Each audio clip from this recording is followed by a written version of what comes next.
Hello बच्चों। आज हम करेंगे डिस्कस आपके साथ सबसे इम्पोर्टेंट चैप्टर हमारे क्लास 11th अकाउंटेंसी का फाइनेंशियल स्टेटमेंट विद एडजस्टमेंट्स।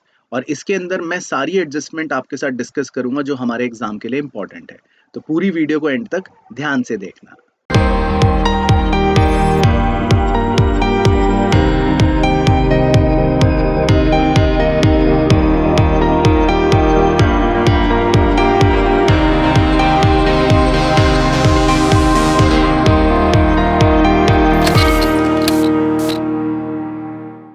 हमारी सबसे पहली एडजस्टमेंट जो है वो उसका नाम है क्लोजिंग स्टॉक। ठीक है, क्लोजिंग स्टॉक का मतलब क्या होता है कि जो सामान हम बेच नहीं पाए और जो सामान हमारे गोदाम में बचा रह गया, ठीक है, इसको हम क्लोजिंग स्टॉक बोलते हैं।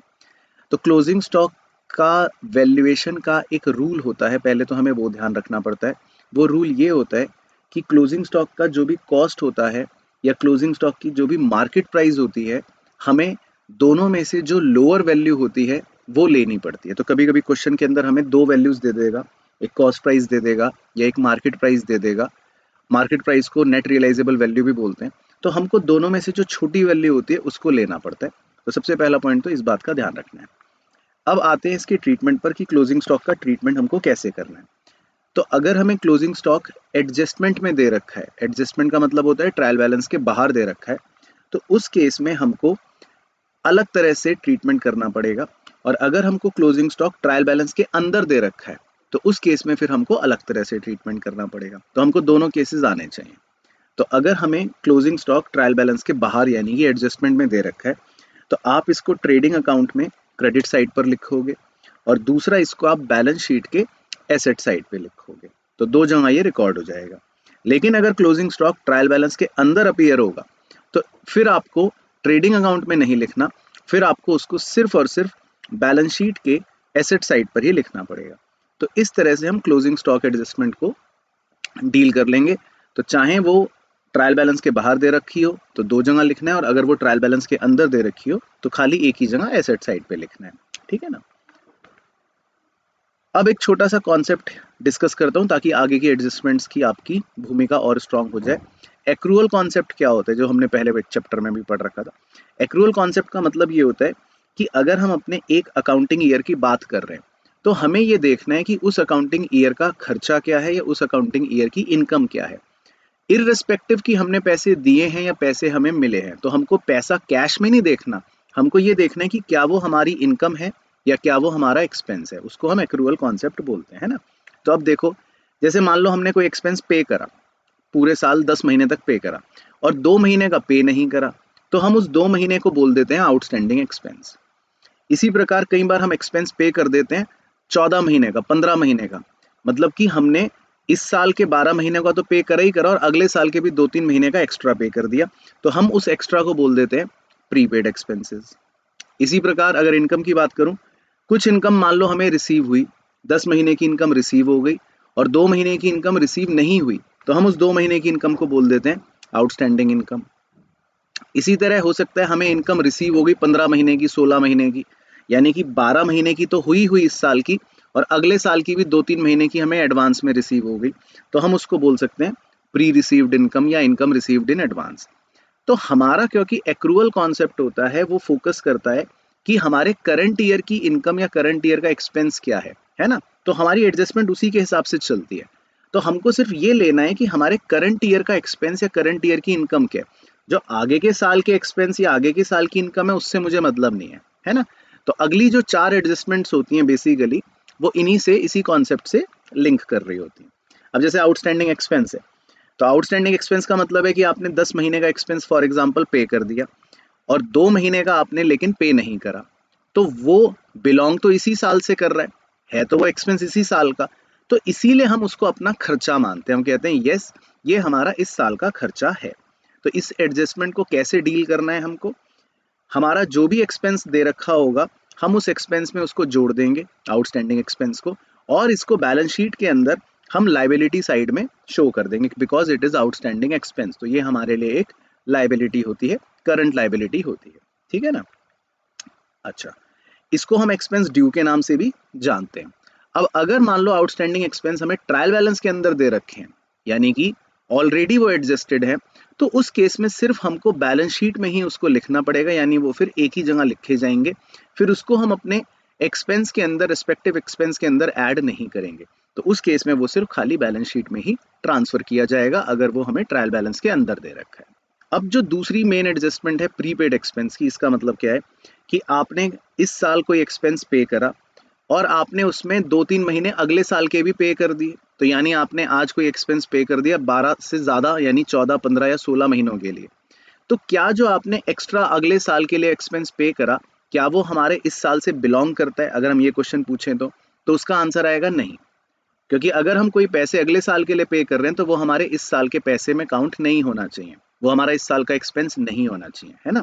तो इसीलिए हम इस एडजस्टमेंट को कैसे डील करते हैं, हम इस एडजस्टमेंट को प्रीपेड एक्सपेंस वाली को रेस्पेक्टिव एक्सपेंस में से डिडक्ट कर देते हैं। मतलब हम कहते हैं ये इस साल का एक्सपेंस नहीं है, तो उसको माइनस कर देते हैं। और प्रीपेड एक्सपेंस मतलब आपने पैसे पहले दे दिए, तो इसको हम बैलेंस शीट के अंदर अपने एसेट साइड में अलग से शो करते हैं। तो ये तो हो गई एडजस्टमेंट।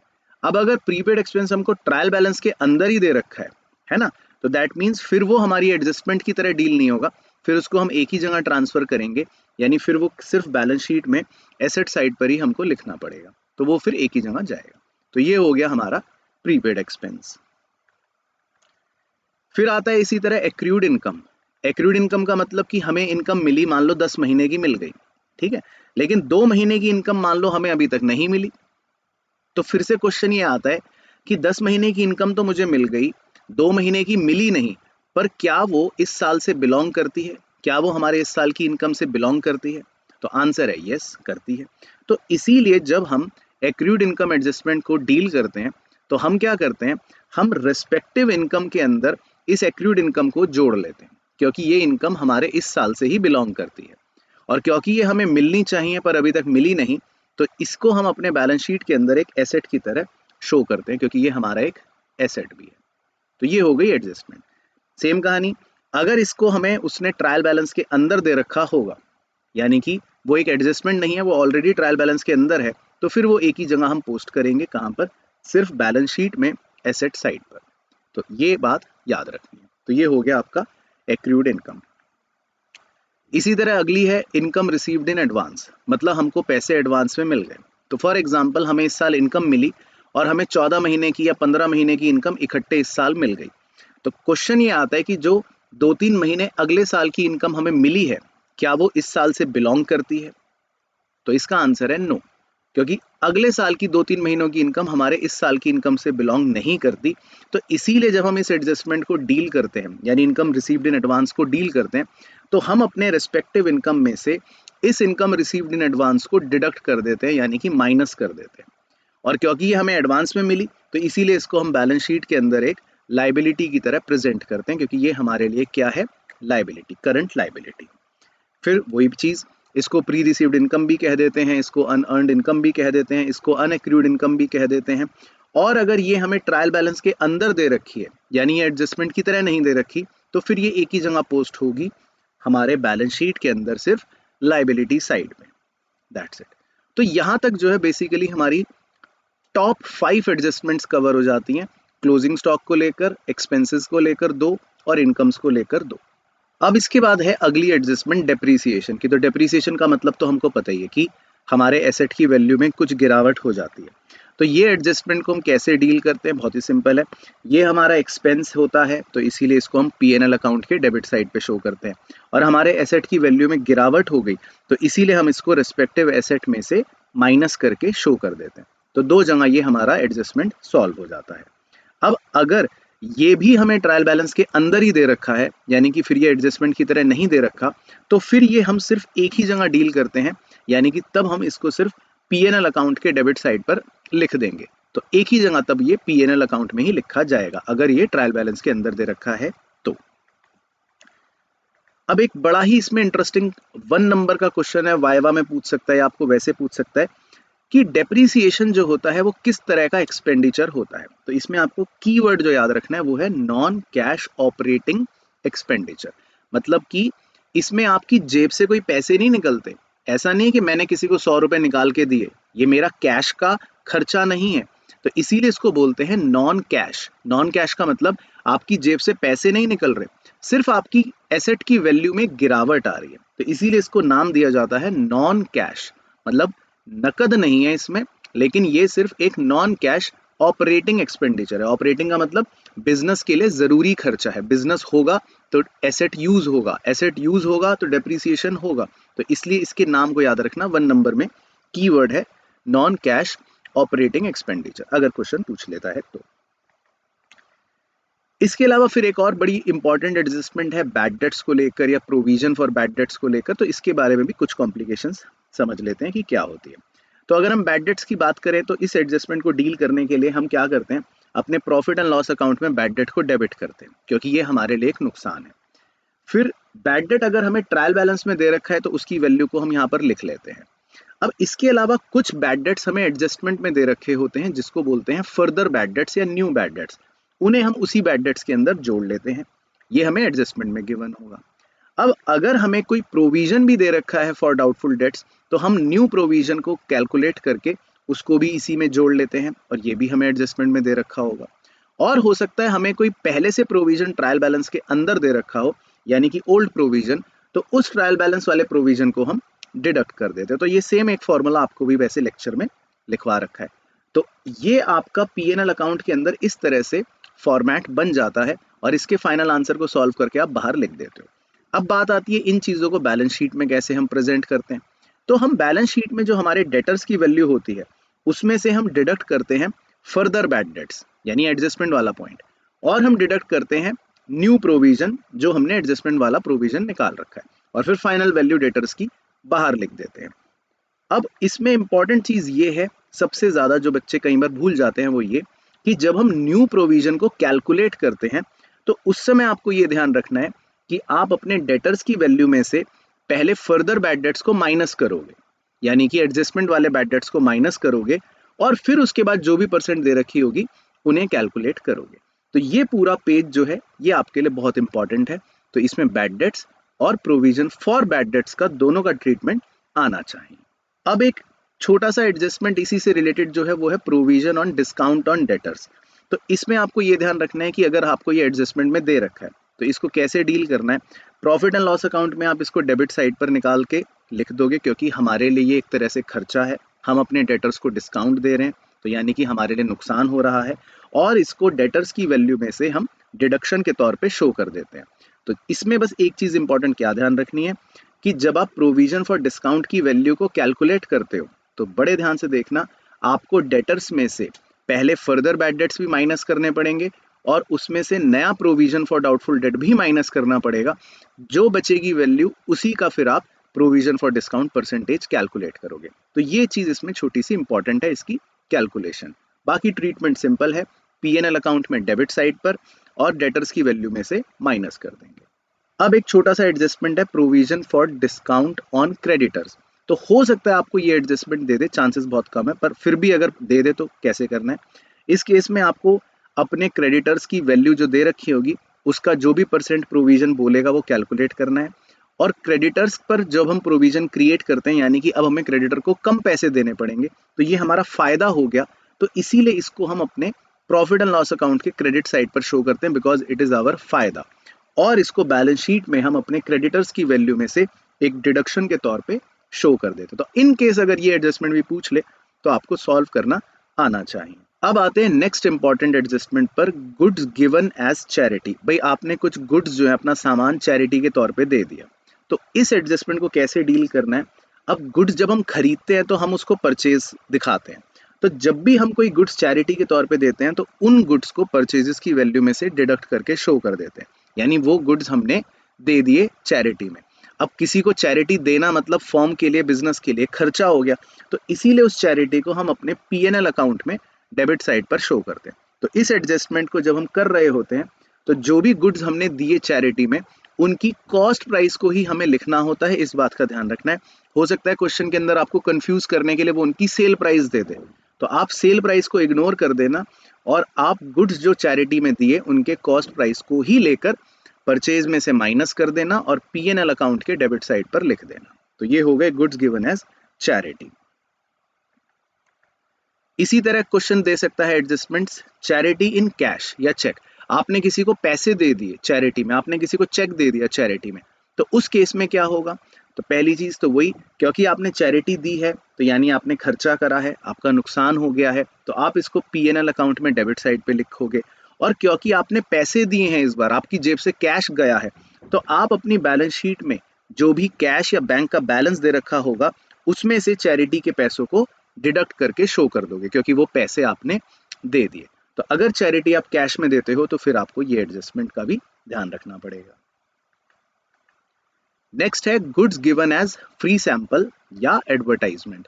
इस बार हम अपने गुड्स जो है वो किसी को फ्री सैंपल में या एडवर्टाइजमेंट के तौर पे दे रहे हैं। तो यहाँ पर भी जब हमने गुड्स खरीदे थे तो परचेज की तरह शो करा था, तो अब हम वो गुड्स दे रहे हैं तो परचेज में से पहले इन गुड्स को सब्ट्रैक्ट करके शो करेंगे। और दूसरा, हमने अगर फ्री सैंपल दिया या एडवर्टाइजमेंट करी तो ये हमारे बिजनेस के लिए खर्चा है, एक्सपेंस है, तो इसीलिए हम इसको अपने P&L अकाउंट में डेबिट साइड पर भी शो करेंगे। कॉन्सेप्ट वही है, हमें इन गुड्स की कॉस्ट प्राइस को ही लिखना पड़ेगा। अगर क्वेश्चन कंफ्यूज करने के लिए सेल प्राइस भी दे दे तब भी आप उसको इग्नोर कर देना, आपको परचेज में से माइनस करना है और P&L अकाउंट के डेबिट साइड पर लिखना है और वो कॉस्ट प्राइस ही लेके चलना है। तो ये हो गए goods given as free samples. इसके बाद बहुत ही इंपॉर्टेंट एक एडजस्टमेंट है गुड्स लॉस्ट बाय फायर या थेफ्ट। कई बार सामान खो गए, चोरी हो गए, तो उस केस में क्या क्या हमारी पहले जर्नल एंट्री होती है मैं वो बताता हूँ और फिर उसका आपको फाइनेंशियल स्टेटमेंट में ट्रीटमेंट बताता हूँ। तो इसको हमने 2-3 पार्ट्स में ब्रेक कर लिया। जैसे सबसे पहले जब हमारे गुड्स खोए तो हम एंट्री करते हैं क्या, फिर उसके बाद इंश्योरेंस कंपनी हमारा क्लेम एडमिट कर लेती है तो हम एंट्री करते हैं क्या, और फिर फाइनली हमें इंश्योरेंस कंपनी से पैसे भी मिल जाते हैं तो हम एंट्री करते हैं क्या। तो देखते हैं। सबसे पहले गुड्स खोने के लिए हम एंट्री करते हैं loss by fire account debit to purchase account. तो मान लेते हैं 10,000 रुपए के गुड्स हमारे खो गए, तो पहली एंट्री हो गई वो। अब जैसे ही इंश्योरेंस कंपनी हमारा क्लेम एक्सेप्ट करती है, मान लेते हैं 70%, तो हम एंट्री करते हैं इंश्योरेंस कंपनी डेबिट 70% का मतलब हो गया 7,000, और जितना क्लेम उन्होंने एक्सेप्ट नहीं करा यानी 3,000 रुपए, उसके लिए हम करते हैं profit and loss account debit 3,000 to loss by fire 10,000। इसका मतलब इंश्योरेंस कंपनी ने 10,000 के बदले में 7,000 का लॉस एक्सेप्ट कर लिया क्लेम और 3,000 का लॉस हमारा एक्सेप्ट नहीं करा। तो ये हो गई क्लेम एक्सेप्ट करने की एंट्री। फिर उसके बाद जब एक्चुअल में मुझे इंश्योरेंस कंपनी से 7,000 रुपए मिलेंगे तो एंट्री होगी बैंक या cash account debit to insurance company account, यानी कि मुझे इंश्योरेंस कंपनी से 7,000 रुपए मिल गए। तो ये तो हो गया जर्नल एंट्री वाला कॉन्सेप्ट। अब अगर आप इन तीनों जर्नल एंट्रियों को मिला दो, ये सोचो ये तीनों एंट्रियां मैं जोड़कर एक बना दूं, तो इसमें लॉस बाय फायर कट जाएगा 10-10 हजार डेबिट क्रेडिट, इसमें इंश्योरेंस कंपनी कट जाएगा 7-7 हजार डेबिट क्रेडिट। तो आपकी बचेगी क्या सिर्फ एंट्री, कैश और bank account debit 7,000, P&L account debit 3,000 और परचेज क्रेडिट 10,000। तो हम जब फाइनेंशियल स्टेटमेंट में ट्रीटमेंट करते हैं इसका, तो फिर इसी को ध्यान में रख के करते हैं, है ना। तो वो बात हमें पता होनी चाहिए। तो जो इंश्योरेंस कंपनी हमें देती है क्लेम उसका मतलब है लॉस कवर्ड, जो इंश्योरेंस कंपनी हमारा क्लेम एक्सेप्ट नहीं करती तो उसको बोलते हैं लॉस नॉट कवर्ड यानी 3,000। तो इस बात को ध्यान रखना है। तो अब देखो कैसे हमको फाइनेंशियल स्टेटमेंट में डील करना होता है। तो फॉर एग्जाम्पल 10,000 के हमारे गुड्स जल गए थे, तो जितना इंश्योरेंस कंपनी ने क्लेम एक्सेप्ट करा यानी 7,000, इसका मतलब लॉस कवर्ड, और जितना उन्होंने क्लेम एक्सेप्ट नहीं करा यानी 3,000, इसका मतलब लॉस नॉट कवर्ड। तो हमारे स्टेटमेंट के अंदर ये तीनों वैल्यूज प्रेजेंट होती हैं। कैसे कैसे? अब 10,000 हम परचेज में से डिडक्ट करके शो करते हैं क्योंकि वो हमारे गुड्स जल गए। 7,000 जितना इंश्योरेंस कंपनी ने क्लेम एक्सेप्ट करा उसको हम एसेट साइड पे शो करते हैं, और 3,000 जितना हमारा क्लेम एक्सेप्ट नहीं हुआ मतलब नुकसान हो गया उसको हम अपने प्रॉफिट एंड लॉस अकाउंट में शो करते हैं। तो इसमें आपको 3 जगह पर पोस्टिंग करनी पड़ती है, इस बात का ध्यान रखना है। देख लेते हैं एक डेमो। तो मान लेते हैं गुड्स हमारे जल गए और हमें इसकी पोस्टिंग करनी है अपने फाइनेंशियल स्टेटमेंट्स के अंदर। तो कैसे पोस्टिंग होगी? परचेज में से हम गुड्स लॉस्ट बाय फायर को माइनस कर देंगे, जो भी टोटल लॉस हुआ था जैसे 10,000 का, फिर उसमें से जो भी हमारा लॉस था 10,000 का और हमें 7,000 क्लेम के रिसीव हो गए थे, तो वो हम माइनस करके सिर्फ 3,000 का ही नुकसान यानी कि लॉस नॉट कवर्ड अपने P&L में डेबिट कर देंगे। तो 3,000 रुपए हमारे प्रॉफिट एंड लॉस अकाउंट में डेबिट हो जाएंगे। अब बचे 7,000 जो इंश्योरेंस कंपनी ने हमारा क्लेम एक्सेप्ट कर लिया था, उस 7,000 को हम अपने बैलेंस शीट में एसेट साइड पे शो कर देंगे, यानी कि हमारे को इंश्योरेंस कंपनी से 7,000 रुपए का क्लेम मिल जाएगा। और अगर एक्चुअल में वो क्लेम के पैसे हमें रिसीव ही हो जाएं तो फिर आप इंश्योरेंस कंपनी को हटाकर उसकी जगह कैश भी लिख सकते हो। तो इस तरह से आपको अपनी प्रेजेंटेशन करनी पड़ती है। अगर आपके गुड्स जल जाते हैं, जलने के बाद फिर इंश्योरेंस क्लेम एक्सेप्ट हो जाता है, और इंश्योरेंस क्लेम एक्सेप्ट होने के बाद अगर पैसे मिल जाते हैं तो इसका ट्रीटमेंट ये करना है। अब नेक्स्ट एडजस्टमेंट है, वो भी ध्यान से देखना, goods used in making fixed asset. कई बार हम अपने गुड्स को किसी फिक्स्ड एसेट को बनाने में इस्तेमाल कर लेते हैं। जैसे आपके पास कुछ लकड़ियां थी या कुछ गुड्स थे, उनसे आपने फर्नीचर बना लिया।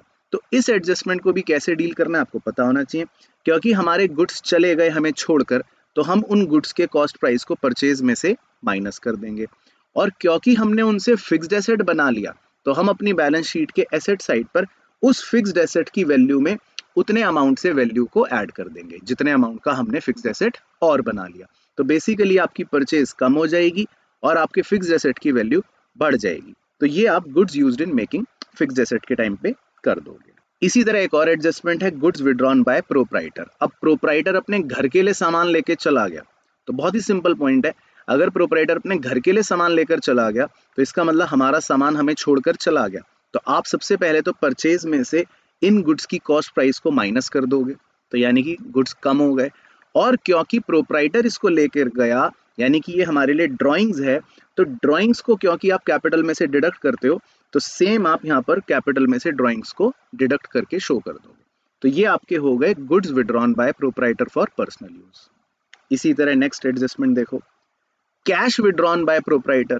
अब अगर प्रोप्राइटर ने कैश विड्रॉ करा, यानी कि वो पैसे लेकर गया, तो ये भी है तो ड्राइंग्स ही। तो इसको बैलेंस शीट में हम कैसे डील करेंगे, क्योंकि ये ड्राइंग्स है तो ये हमारे कैश को कम कर रही है, तो एसेट साइड में से कैश में से हम माइनस कर दोगे। और ड्राइंग का नेचर कैपिटल को कम करने का होता है, तो इसीलिए इसको आप कैपिटल साइड से भी माइनस कर दोगे। तो बेसिकली कैश अगर हम विड्रॉ करते हैं फॉर पर्सनल यूज, तो आपका कैश भी कम हो जाएगा और आपकी कैपिटल भी कम हो जाएगी। तो ये हो गया कैश विड्रॉन बाय प्रोप्राइटर। इसी तरह एक और एडजस्टमेंट है fixed asset withdrawn bye proprietor. अब इस बार प्रोप्राइटर कोई फिक्स्ड एसेट मशीनरी वगैरह अपने घर ले गया, तो उस केस में हम क्या करेंगे, तो इसका भी नेचर ड्राइंग्स की नेचर का है। तो इस एडजस्टमेंट को करने के लिए पहले तो आप फिक्स्ड एसेट की वैल्यू में से अमाउंट माइनस कर दोगे, क्योंकि फिक्स्ड एसेट हमारा चला गया। और इसका नेचर क्योंकि ड्राइंग्स का है, तो आप इस ड्राइंग्स को अपने कैपिटल की वैल्यू में से भी लेस कर दोगे। तो ये आपकी सिंपल एडजस्टमेंट हो गई, fixed asset withdrawn bye proprietor. अब इसका एक उल्टा एडजस्टमेंट भी आ सकता है कि fixed asset brought in by proprietor from his home. Proprietor कोई फिक्स्ड एसेट अपने घर से लेकर आ गया, तो वैसे लॉजिकली भी और रटने के तरीके से भी पुराने वाले का जस्ट उल्टा हो जाएगा। तो अब कोई फिक्स्ड एसेट हमारे बिजनेस में आया, तो इसका मतलब हमारा फिक्स्ड एसेट बढ़ गया। और प्रोप्राइटर कोई चीज अपने घर से लाया, इसका मतलब उसका बिजनेस के प्रति कैपिटल भी बढ़ गया।